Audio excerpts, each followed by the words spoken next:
जय हिंद दोस्तों, एक बार फिर से आप सभी का वैम जीएस रिसर्च सेंटर पर स्वागत है। चलिए आज स्टार्ट करते हैं आज का महत्वपूर्ण करंट अफेयर। तो आप लोगों के सामने जो पहला प्रश्न है आइए देखते हैं। तो यहाँ पर पहला प्रश्न के रूप में है, हाल ही में मारुति सुजुकी का नया एमडी एंड सीईओ किसे नियुक्त किया गया है। ठीक है ना। तो आपको ये पता होना चाहिए, हिसाशी टेकुची को मारुति सुजुकी का नया एमडी एंड सीईओ नियुक्त किया गया है। ठीक है। तो यहाँ पे सीईओ दिया गया है, तो सीईओ का फुल फॉर्म आप लोग लिखेंगे चीफ एग्जीक्यूटिव ऑफिसर। क्या बोलेंगे? Chief executive officer. तो दूसरे प्रश्न के रूप में यहाँ पर दिया गया है, हाल ही में डन एंड बैंड स्टेट के अंतर्गत सलाहकार बोर्ड में कौन शामिल हुआ है। तो आपका जवाब हो जाएगा रजनीश कुमार। डन एंड बैंड स्टेट के अंतर्गत सलाहकार बोर्ड में किसे शामिल किया गया है? तो आपका जवाब हो जाएगा रजनीश जी को, यानी रजनीश कुमार को। हाल ही में भारत के किस पूर्व मुख्य न्यायाधीश का निधन हुआ है? तो पूर्व मुख्य न्यायाधीश का निधन हुआ है, तो आपका जवाब हो जाएगा आरसी लफोरी। तो यहाँ पर बात आई है मुख्य न्यायाधीश का, तो अब यहाँ पर सबसे पहले आप बताएंगे हाई कोर्ट और होता सुप्रीम कोर्ट। ठीक है। तो सुप्रीम कोर्ट अनुच्छेद कितने से कितने तक है? तो आपका जवाब हो जाएगा सुप्रीम कोर्ट अनुच्छेद 124 से लेकर 147 तक है। ठीक है। जिसमें तदर्थ न्यायाधीशों का 127 में उल्लेख है। और दूसरी बात आपको ध्यान देना है, हाई कोर्ट 214 से लेके 233 तक है। इसमें 233 के बाद 237 तक क्या है? तो आपका जवाब हो जाएगा अधीनस्थ न्यायालय। तो अभी हाल ही में किस पूर्व मुख्य न्यायाधीश का निधन हुआ है? तो आपका जवाब क्या हो जाएगा? आरसी लफोरी का। क्लियर है ना।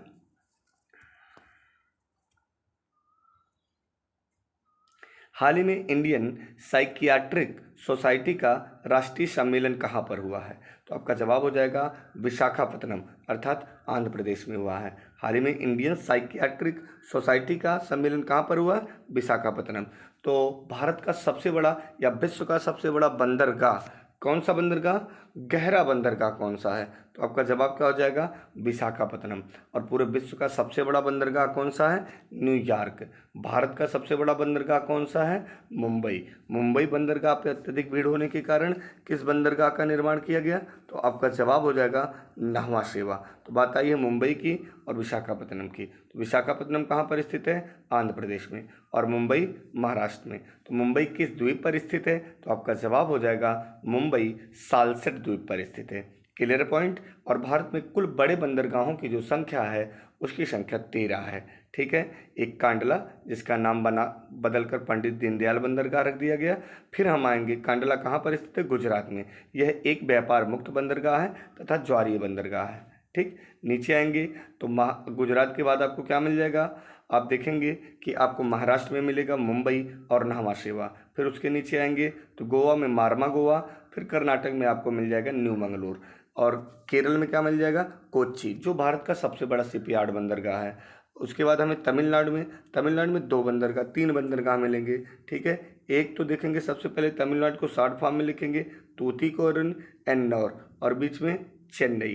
क्लियर। तो ये तूतीकोरिन एन्नौर चेन्नई, ये बंदरगाह कहाँ पर स्थित है? तो आपका जवाब हो जाएगा तमिलनाडु में। ऊपर आएंगे तो विशाखापत्तनम मिल जाएगा। इसके ऊपर आएंगे तो उड़ीसा के तट पर पाराद्वीप बंदरगाह मिल जाएगा। ठीक है ना। उड़ीसा के तट पर क्या मिल जाएगा?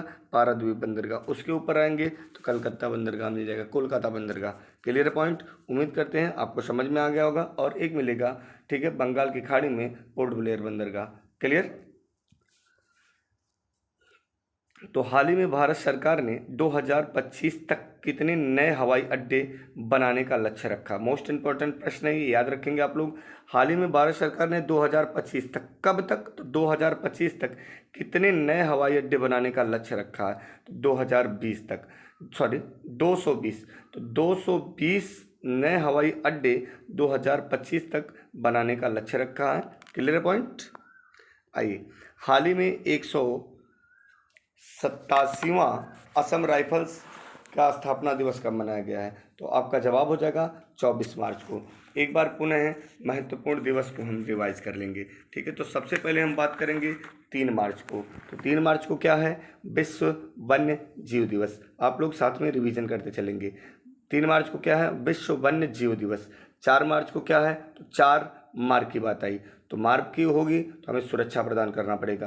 तो 4 मार्च को क्या है, राष्ट्रीय सुरक्षा दिवस, जबकि 4 दूना 8 हो जाता है। दुगनी गति से क्या करना पड़ेगा, अंतर्राष्ट्रीय महिला दिवस, यानी अंतर्राष्ट्रीय महिला दिवस यानी महिलाओं को ज़्यादा प्राथमिकता देना पड़ेगा। तो अंतर्राष्ट्रीय महिला दिवस कब है, 8 मार्च को है। जबकि 15 मार्च को क्या है बाबू, तो आपका जवाब हो जाएगा विश्व उपभोक्ता दिवस है 15 मार्च को, विश्व उपभोक्ता दिवस।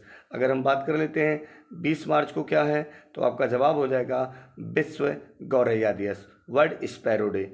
22 मार्च की बात करेंगे तो विश्व जल दिवस है। 24 मार्च की बात कर लेंगे तो विश्व तपेदिक दिवस। और अभी आपको पता चला है कि हाल ही में 127वां असम राइफल्स स्थापना दिवस मनाया गया है। कब मनाया गया है, 24 मार्च को मनाया गया है। क्लियर है। तो आपको ये पता होना चाहिए असम राइफल्स को पूर्वोत्तर का प्रहरी कहा जाता है। क्या कहा जाता है, पूर्वोत्तर का प्रहरी कहा जाता है। और असम एक ऐसा राज्य है जो पूर्वोत्तर में स्थित है, बाकी सभी 6 राज्यों से सीमा बनाता है। ठीक है ना, यानी जो पूर्वोत्तर भारत है उसमें कुल कितने राज्य हैं, 7 राज्य हैं। इन 7 राज्यों को किस नाम से जाना जाता है, 7 सिस्टर्स के नाम से जाना जाता है। किस नाम से जाना जाता है, 7 सिस्टर्स के नाम से जाना जाता है। उन्हीं में ऐसी कौन सी बहन है जो सभी 6 बहनों से संबंध बनाती है या सीमा बनाती है, तो आपका जवाब हो जाएगा असम। क्लियर है ना।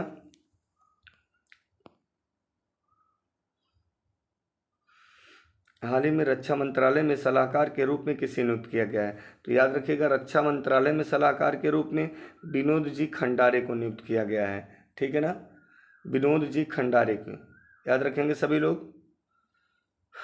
राष्ट्रीय सुरक्षा सलाहकार की बात कर लेंगे तो अजीत डोभाल जी हैं। ठीक है ना, राष्ट्रीय सुरक्षा सलाहकार, ठीक है, राष्ट्रीय सुरक्षा सलाहकार के रूप में अजीत डोभाल जी, जो 1975-76 के बैच के हैं। ठीक है, आगे चलते हैं हम लोग। हाल ही में फीफा वर्ल्ड कप 2022 का स्पॉन्सर करने वाली पहली भारतीय कंपनी कौन सी बनी है, तो बायजूस ऐप। कौन सी बनी है, बायजूस ऐप। डेली आप इसका प्रचार नियर अबाउट सुनते होंगे। ठीक है, हाल ही में फीफा वर्ल्ड कप 2022 को स्पॉन्सर करने वाली भारतीय कंपनी कौन सी बनी है, तो पहली भारतीय कंपनी है। यह भी मोस्ट इम्पॉर्टेंट प्रश्न है, बायजूस ऐप। क्लियर है, अगले पे चलते हैं हम लोग। हाल ही में सेबी के नियमों का उल्लंघन करने पर किस बैंक को 5 लाख का जुर्माना लगाया गया है, तो आपका जवाब हो जाएगा एक्सिस बैंक को।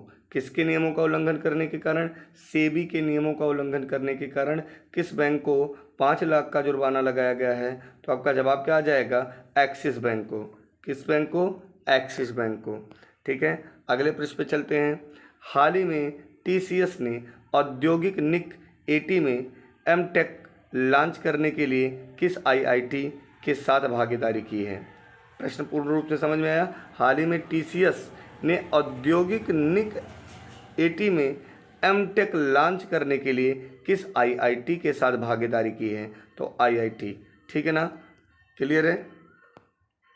हाल ही में नाइट फ्रैंक द्वारा जारी ग्लोबल होम प्राइम इंडेक्स 2021 में कौन शीर्ष पर रहा है।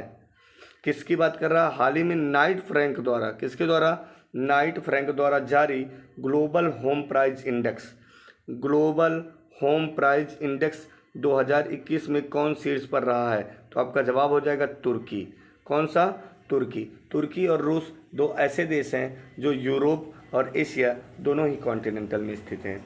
क्लियर है। तुर्की की राजधानी क्या है, अंकारा। तुर्की की राजधानी क्या है, अंकारा। बात समझ में आई। हाँ, भारत ने सतह से सतह पर मार करने वाली ब्रह्मोस सुपरसोनिक क्रूज मिसाइल का सफलतापूर्वक परीक्षण कहाँ किया है। भारत ने सतह से सतह पर मार करने वाली, याद रखिएगा सतह से सतह, ब्रह्मोस सुपरसोनिक क्रूज मिसाइल। एक कौन सी मिसाइल, तो आपसे पूछ सकता है ब्रह्मोस सुपरसोनिक क्रूज मिसाइल कैसे मार करनी है, सतह से हवा, हवा से हवा, सतह से सतह। तो आपका जवाब क्या हो जाएगा, सतह से सतह पर मार करने वाली ब्रह्मोस सुपरसोनिक क्रूज मिसाइल का सफलतापूर्वक परीक्षण अंडमान निकोबार में हुआ है। ठीक है, अंडमान निकोबार की बात कर लेते हैं। 10 अंश चैनल द्वारा अंडमान निकोबार से अलग होता है। जो ग्रेट निकोबार स्थित है, ग्रेट निकोबार देखेंगे, सबसे पहले है कार निकोबार, फिर नीचे आपको मिलेगा ग्रेट निकोबार, और इसी ग्रेट निकोबार में भारत का सबसे दक्षिणतम बिंदु इंदिरा पॉइंट स्थित है। क्या स्थित है? इंदिरा पॉइंट स्थित है। क्लियर पॉइंट ना? जो कितने अंश अक्षांश पर है? तो 6 अंश 4 मिनट पर स्थित है। ठीक। और जबकि अंडमान के बड़े बड़े भागों को देखेंगे तो 4 भागों में बांट लेंगे। सबसे पहले उत्तरी अंडमान, फिर उसके बाद मध्य अंडमान, फिर आपका दक्षिणी अंडमान, नीचे आ जाएगा लघु अंडमान। तो लघु अंडमान कार निकोबार से कितने अंश चैनल द्वारा अलग होता है? तो आपका जवाब हो जाएगा 10 अंश चैनल द्वारा अलग होता है। Clear point. मरणोपरांत CDS बिपिन रावत को कौन से पद से सम्मानित किया गया है? तो अभी मरणोपरांत बिपिन रावत जी को क्या दिया गया है? पद्मश्री दिया गया है। तो आइए इन्हें 2022 में पद्मश्री पुरस्कार से सम्मानित किया गया, और जबकि अब तक ये 4 पद्म विभूषण पा चुके हैं। ठीक है। और 17 पद्म भूषण हो चुका है, 107 पद्मश्री। ठीक है। अगर आप लोगों को वीडियो पसंद आए तो वीडियो को ज़रूर शेयर करें। बेस्ट आप लोग, हंसते रहिए, मुस्कुराते रहिए और स्वस्थ रहिए। आप लोग ढेर सारी मेहनत करिए ताकि जल्दी से आप लोग अपने मंजिल को हासिल कर लें। ठीक।